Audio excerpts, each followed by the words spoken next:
Hi friends! So today, nandito tayo sa Ayala Vermosa.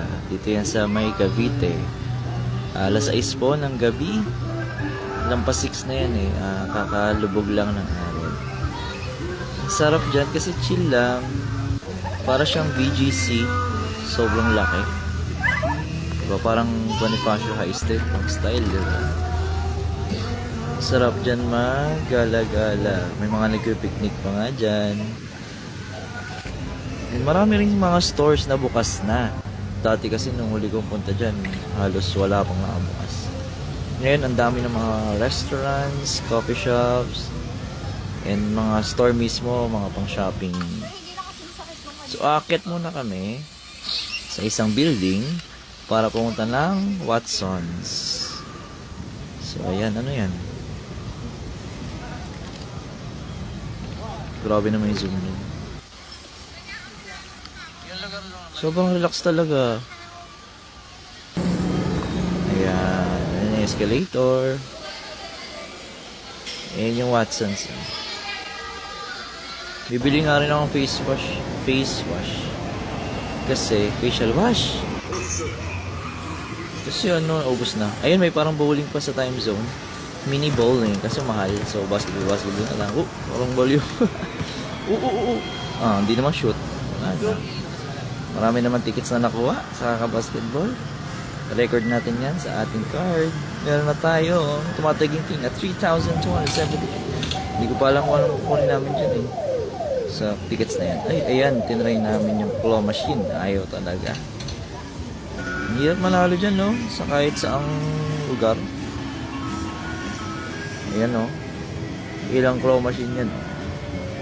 5 clone. Ayaw pa rin. Naluluglag. Try pa natin. Isa pa. Wala. Si ate girl, sumisipat pa. Oh. Sige, sipatin mo yan.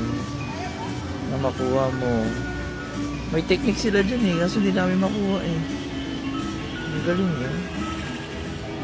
Eh, sana yung SpongeBob oh. Kaso ayaw talaga. Ay! So, kain muna kami. Nagutom kami sa pinagagawa namin. Hindi ko alam kung sikat yan eh. Pero may mga tao eh. So, baka sikat. Ano siya eh. Parang cheesy, stretchy. Ang tawag dyan ay mandu. Mandu ba? Manju. Mali pala ako. Manju. Mandu sa ano yata yun ah. Bonchon. Ayan, tatry ko na kainin. Sobrang init. Kaya bungad lang muna. Pero tatry ko yata hatiin yan dyan. Ayan. Nakikita nyo yung cheese. Pero mong kagandahan dyan sa mall na yan. Ang daming mga mayayaman. Sobrang chill lang. Oh, grabe.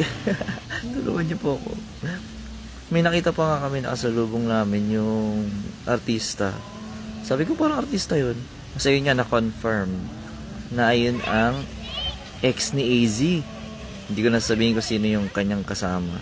Pero ang pogi talaga ni Kuya. Artista. So dyan sa labas may parang may ano ba yun? Piko. Parang laro-laro pa dyan. So syempre intrusive thoughts. Try natin. Di ko lang natuloy yun kasi tingnan mo, mayroong humarang sa akin. Hop.